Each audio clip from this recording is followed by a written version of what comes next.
Hello everyone, how are you? I hope you all are fine. आज हम लोग National Institute of Open Schooling का secondary course social science book 1 का module 2 India nature environment resources and development lesson 13 transport and communication जो कि geography का chapter है। आज हम लोग इसे पढ़ने वाले हैं, तो चलिए शुरू करते हैं। Hello dear students, today we are going to start lesson 13. Chapter name is Transport and Communication. So let's start. Rakesh and his wife lived in a small village. One evening there was heavy rain and thunderstorm. His wife had severe stomachache. The village nurse advised him to take her to the nearest hospital. Since there was no communication facility available, it was not possible for Rakesh to contact any doctor, hospital, or ambulance. Rakesh requested his friend to take them to the nearest hospital. Unfortunately, their tractor couldn't go beyond a few hundred meters as the road was broken and submerged in rainwater. What should Rakesh do? What would have been the solution to the problem? This incident highlights the importance of transport and communication in our life. In this lesson, we plan to bring before you the various modes of transport and communication and their importance for the development of a nation. Rakesh और उसकी पत्नी एक छोटे से गांव में रहती थी। एक शाम को क्या होता है कि बहुत जोर से बारिश हो रही होती है और बहुत तेज आंधी तूफान चल रहे होते हैं। उसकी जो पत्नी है उसके पेट में बहुत ही तेज दर्द होता है और जो गांव की नर्स थी वो उसे सलाह देती कि उसे पास के हॉस्पिटल में लेके जाने के लिए, क्योंकि वहां पे कोई भी कम्युनिकेशन फैसिलिटी अवेलेबल नहीं था। इसलिए उसके लिए राकेश के लिए बिल्कुल पॉसिबल नहीं था कि वो किसी भी डॉक्टर से कांटेक्ट कर सके, हॉस्पिटल या एम्बुलेंस से कांटेक्ट कर सके। राकेश ने अपने दोस्त से रिक्वेस्ट किया कि वो उसे पास के हॉस्पिटल में लेके जाए, लेकिन दुर्भाग्यवश जो उसके ट्रैक्टर थे वो भी कुछ 100 मीटर से आगे नहीं जा पाए, क्योंकि जो रोड था वो टूट चुका था और वो बारिश के पानी में डूब चुका था। अब इस टाइम राकेश को क्या करना चाहिए? तो इस जो प्रॉब्लम है इसका सॉल्यूशन क्या होना चाहिए? ये जो घटना है वो हाईलाइट करता है ट्रांसपोर्ट और कम्युनिकेशन के इम्पोर्टेंस को, कितना इसका महत्व है हमारे जीवन में। हम लोग इस लेसन में ये देखेंगे कि जो भी हम लोग का जो वेरियस मोड्स ऑफ ट्रांसपोर्ट और जो कम्युनिकेशन है उसका क्या इम्पोर्टेंस है और उसके डेवलपमेंट में हमारा जो नेशन हो किस प्रकार से आगे बढ़ रहा है। सो हम लोग इसके बाद देखते हैं next topic which is transport and communication lifelines of a country. Transport and means of communication are integral part of our life today. Can we imagine our life without them? Just imagine if one day you come to know that all the modern means of transport and communication have been stopped due to unavailability of fuel. Also imagine the problems you are going to face. तो जो transport है या फिर जो communication के जो means है वो हमारे आज की लाइफ में बहुत ही ज़्यादा एक अहम रोल प्ले कर रहे हैं। ये हमारे लाइफ के एक इंटीग्रल पार्ट है। क्या हम लोग इनके बिना अपने लाइफ की कल्पना कर सकते हैं? आप बस कल्पना करो कि एक दिन आपको जो मॉडर्न मीन्स है जो ट्रांसपोर्ट या कम्युनिकेशन वो आपको रोक दिया जाए, क्योंकि जो फ्यूल है उनमें कमी आ चुकी है, वो उपलब्ध नहीं है आपके लिए। और आप भी ये भी इमेजिन करो कि जब आपको वो चीज़ उपलब्ध नहीं होगा तो उसकी वजह से आपको कौन कौन सी प्रॉब्लम्स को फेस करना होगा। The role of transport and communication. Transport facilitates trade and commerce by carrying goods from the areas of production to that of consumption. Goods from the areas that have surplus are shifted to those areas which are deficient in those items. Movement of people from one place to another place in search of job, education, and emergency through transport facility. Communication keeps us informed about diverse events and trends. It brings in positive changes in the life of the people and thereby enhancing their economic condition.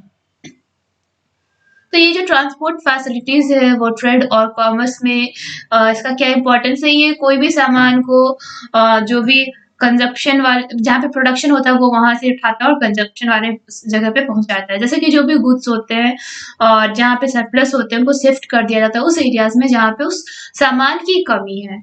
और जो लोग होते हैं वो एक जगह से दूसरी जगह पे मूवमेंट करते हैं in search of job, job की खोज में, एजुकेशन के लिए, फिर इमरजेंसी के लिए ट्रांसपोर्ट फैसिलिटी के द्वारा। जो कम्युनिकेशन है वो भी हम लोग को इंफॉर्मेशन देता है कि वर्ल्ड में कौन कौन से इवेंट्स और ट्रेंड्स चल रहे हैं। ये हमारे लाइफ में एक पॉजिटिव चेंजेस लाता है पीपल की लाइफ में, और इसलिए जो भी कम्युनिकेशन की वजह से हमारे जो भी इकोनॉमिक कंडीशन है उसमें भी इन्हांस हो रहा है। The modes of transport on which the countries depend for connecting people, growth and development are as under। तो हम लोग यहाँ पे देखेंगे कि कौन सा मोड्स ऑफ ट्रांसपोर्ट है जिसपे जो लोग हैं वो डिपेंड करते हैं लोगों से कनेक्ट होने के लिए, साथ में ग्रोथ और डेवलपमेंट के लिए। यहाँ पे नीचे आपका दिया हुआ है मोड्स ऑफ ट्रांसपोर्ट हो गया आपका लैंड, वाटर, एयर। लैंड में कौन कौन से, वाटर में क्या है, एयर में क्या, हम लोग उसके बारे में आगे डिटेल से पढ़ने वाले हैं। Land transport can be broadly divided into two types. जो लैंड ट्रांसपोर्ट है हम लोग उसको दो पार्ट में डिवाइड करेंगे, टू टाइप्स में। एक हो गया रोडवेज और दूसरा हो गया railways. Roadways. Look at the pictures in figure 13.1. Can you imagine the changes in the manner we have moved from ancient to modern time from these pictures? Suppose you have to go to your friend's house just 500 meters away from your house, or a visitor or a relative living 200 kilometers away from your house. A villager has to catch a bus to come from a village to a city. Of course, the roads will be used. तो आप नीचे यहाँ पे figure दिया हुआ है 13.1, आप उसको देखो और क्या आप इमेजिन कर सकते हो कि ये जो चेंजेस हुए हैं वो हमें एंशिएंट से मॉडर्न टाइम्स में कैसे लेके आया है। मान लीजिए कि आप आपको एक दोस्त के यहाँ जाना है जो आपके घर से 500 मीटर की दूरी पे रहता है, और या फिर एक के यहाँ घूमने जाना है, या फिर कोई भी रिलेटिव आपको उसके यहाँ जाना है और आपको 200 किलोमीटर अपने घर से दूर जाना है। तो इसमें एक जो गांव वाला है वो पहले बस को कैच करेगा गांव से सिटी आने के लिए। ऑफ कोर्स तो इस वे में कौन सी चीज का यूज होगा, रोड्स का यूज होगा। Now you must have understood that roads are most commonly used means of transport. Roads play an important role in connecting people and also in ensuring socio-economic growth of a country as under। तब तो आप समझ गए होंगे कि जो road है वो मोस्ट कॉमनली यूज किया जाता है ट्रांसपोर्ट्स के लिए। जो रोड से वो एक इम्पॉर्टेंट रोल को प्ले करता है जिससे लोग एक दूसरे से कनेक्ट हो पाते हैं, और जो भी सोशियो इकोनॉमिक ग्रोथ होता है उनका इंश्योरेंस होता है हमारे देश में। Roads provide door to door service by means of a rickshaw, car, bicycle, bus, scooter और अ ट्रक। जो रोड है वो डोर टू डोर सर्विस देता है। इसका मतलब क्या है कि हम लोग rickshaw, car, bicycle, bus, scooter और ट्रक का यूज करते हैं। The construction, repair and maintenance cost is less than other means of transport। तो यहाँ पे जो भी कंस्ट्रक्शन हो गया, रिपेयर और जो मेंटेनेंस कॉस्ट है वो अदर मीन्स ऑफ ट्रांसपोर्ट से यहाँ पे कम होता है। It is the cheapest and the most convenient mode of transportation of a few people and relatively smaller amount of goods over shorter distances। तो ये सस्ता भी होता है, ऊपर से सुविधाजनक भी होता है ये ट्रांसपोर्टेशन। इसमें जो कुछ लोग होते हैं वो जो भी अपना गुड्स होता है स्मॉलर अमाउंट्स में और उनको शॉर्टर डिस्टेंस कवर करना होता है, तो वो मीन्स ऑफ ट्रांसपोर्ट में कौन सा यूज करेंगे, roadways. It is through roads that we reach railway station, airports and seaports. तो हम लोग रोड के द्वारा ही रेलवे स्टेशन, एयरपोर्ट्स और सीपोर्ट्स जाते हैं। Perishable goods like milk, fruits, and vegetables are quickly carried from nearby villages to the cities of metropolis or to other destinations। तो ऐसे कुछ सामान है जैसे कि दूध हो गया, फल या सब्जी, इससे हम लोग क्विकली एक जगह से दूसरी जगह पे लेके जाते हैं, या फिर गांव में लेके जाते हैं, शहर में लेके जाते हैं, मेट्रोपोलिस में लेके जाते हैं, या फिर अदर डेस्टिनेशन में लेके जाते हैं। तो वो भी रोडवेज के थ्रू ही लेके जाते हैं। Roads connect rural areas to the urban areas and can be constructed in all types of terrains like hills, deserts, mountains and plateaus। जो रोड से वो ग्रामीण क्षेत्र को शहरी क्षेत्र से जोड़ता है, साथ में ये जो रोड है वो हम लोग किसी भी जगह पे इसको कंस्ट्रक्ट कर सकते हैं, चाहे वो हिल्स हो, डेजर्ट्स हो, माउंटेन्स हो या प्लेट्यूज हो। Classification of roads. Do you find same kind of roads everywhere? Obviously not. Some roads may be kacha and others pakka, then narrow while others broad. Roads are classified on the basis of materials used for construction, constructed and maintaining authority. तो क्या आप जहां भी जाते हो तो सब जगह का रोड एक जैसा पाते हो? नहीं, बिल्कुल भी नहीं। कुछ जो रोड्स होते हैं वो कच्चा होते हैं और बाकी जो पक्के होते हैं, कुछ संकीर्ण होते हैं, कुछ बहुत चौड़े होते हैं। और जो रोड्स है उसे हम लोग किस बेसिस पे डिवाइड करने वाले, क्लासिफाई करने वाले? पहला कि मटेरियल्स यूज फॉर कंस्ट्रक्शन, कौन से ऐसे मटेरियल्स है जो कंस्ट्रक्शन के लिए यूज किए गए हैं, and the second one is constructing and maintaining authority, किसके पास कंस्ट्रक्शन और मेंटेन करने का अथॉरिटी है। Material used for construction. Roads can be classified on the basis of materials used for construction are metalled and unmetalled roads. Metal roads are usually made by bricks, concrete, cement and charcoal. Unmetalled roads are made of sand, mud and straw. तो जो roads होते हैं उसे हम लोग किस basis पे बांट सकते हैं कि जो मटेरियल्स कंस्ट्रक्शन के लिए यूज किया गया है उसके आधार पे, जैसे कि जो मेटल और unmetalled roads.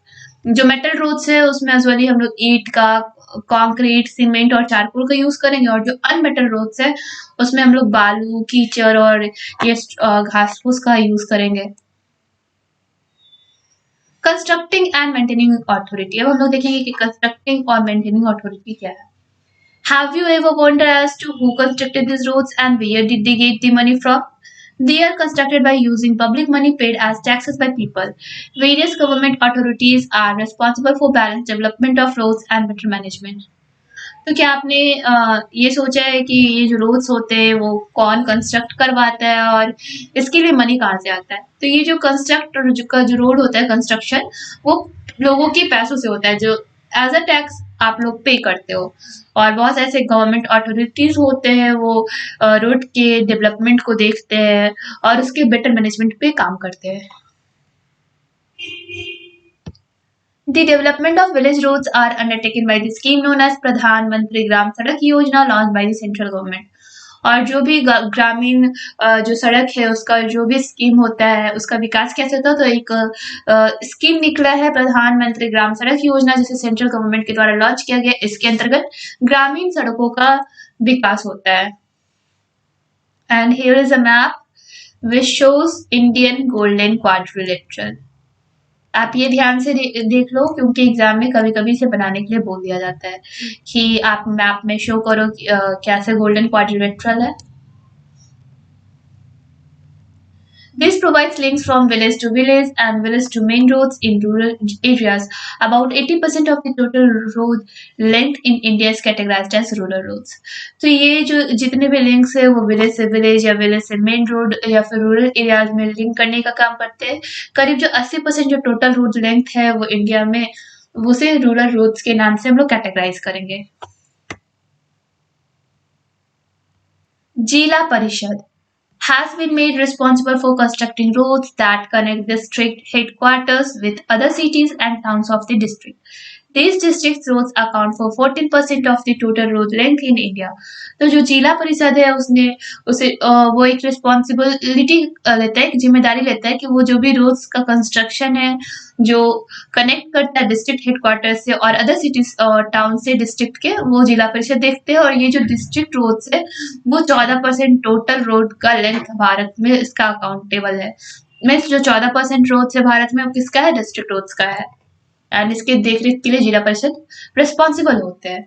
State public works department SPWD constructs and maintains roads that link state highways, state capitals and district headquarters. They constitute 4% of the total road length in the country. तो जो state public works department है वो construct करता है और maintain करता है उस रोड को जो स्टेट हाईवेज या स्टेट कैपिटल्स और डिस्ट्रिक्ट हेडक्वार्टर्स के। और ये पूरे जो देश है हम लोग का उसका जो 4% जो टोटल रोड का लेंथ है वो इसका है। एंड यहाँ पे आपके मैप में north, south and east, west corridors show किए गए। आप इस मैप को भी ध्यान से देख लेना। National Highway Authority of India constructs and maintains the national highways, important roads linking different parts of the country and connecting state capitals to the main cities of India. They constitute only 2% of the total road length but carry 40% of the road traffic. The government has launched a major road development project linking north, south, east and west India. This will reduce time and fuel. Then it will also help to maintain a fast flow of traffic between mega cities of India. It is implemented by National Highway Authority of India. The major super highways are. तो ये जो national highway authority India का वो क्या करता है, construction और maintenance करता है नेशनल हाईवेज का। ये एक इम्पॉर्टेंट रोड से जो कि कंट्री के डिफरेंट डिफरेंट पार्ट्स को लिंक करता है और ये कनेक्ट करता है स्टेट कैपिटल्स को इंडिया के मेन सिटीज से। और इनका जो अकाउंट होता है वो 2% होता है टोटल रोड लेंथ का, लेकिन जो 40% जो रोड ट्रैफिक वो यहीं पे रखते हैं। जो गवर्नमेंट है उन्होंने मेजर रोड डेवलपमेंट प्रोजेक्ट को लॉन्च किया है, जैसे कि नॉर्थ, साउथ, ईस्ट और वेस्ट इंडिया के। इससे क्या करता है कि टाइम भी कम हो जाता है और फ्यूल भी कम लगता है। और इससे हम लोग देखते हैं कि हम लोग कैसे फास्ट फ्लो ट्रैफिक भी पार कर जाते हैं, क्रॉस कर जाते हैं मेगा सिटीज में भारत के। और ये जो इम्प्लीमेंटेशन है वो national highway authority of India के द्वारा लगाया गया है। यहाँ पे मेजर सुपर हाईवेज यहाँ पे दिए गए हैं, वो कौन कौन से हैं। Golden Quadrilateral connects Delhi, Mumbai, Chennai and Kolkata, which forms a geometrical figure of quadrangle. तो ये जो गोल्डन क्वाड्रिलेटरल है वो दिल्ली, मुंबई, चेन्नई और कोलकाता को कनेक्ट करता है, जिससे एक ज्योमेट्रिकल फिगर का निर्माण होता है, quadrangle. North south corridor link Srinagar and Kanyakumari. जो नॉर्थ साउथ कॉरिडोर है वो श्रीनगर को कन्याकुमारी से लिंक करता है, कनेक्ट करता है। And east west corridor connecting Silchar in the east to Porbandar in the west. और जो जो ईस्ट वेस्ट कॉरिडोर है वो सिलचर को ईस्ट में, पोरबंदर से वेस्ट में कनेक्ट करता है। Border roads are constructed along the bordering areas of the country for easy accessibility of goods and other requirements of defense personnel during the time of war and emergency and for the benefit of people living in those areas. They are constructed and maintained by Border Road Organization (BRO). ये जो border roads है वो construct किया जाता है bordering areas में country के, जिससे हम लोग के जो भी है लोग उनको इजी एक्सेसिबिलिटी हो गुड्स की और जो भी रिक्वायरमेंट्स होते हैं डिफेंस के लोगों की वार के समय में, इमरजेंसी के समय में। तो जो भी लोग उस एरियाज में रहते हैं उनको ये रोड फायदा पहुंचाता है। और इसका जो कंस्ट्रक्शन है और जो मेंटेनेंस है वो बॉर्डर रोड ऑर्गेनाइजेशन BRO के द्वारा देखा जाता है।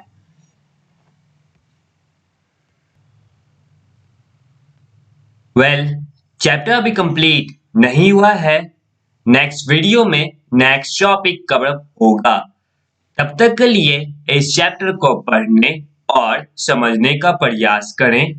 That's all for today. Thank you everyone.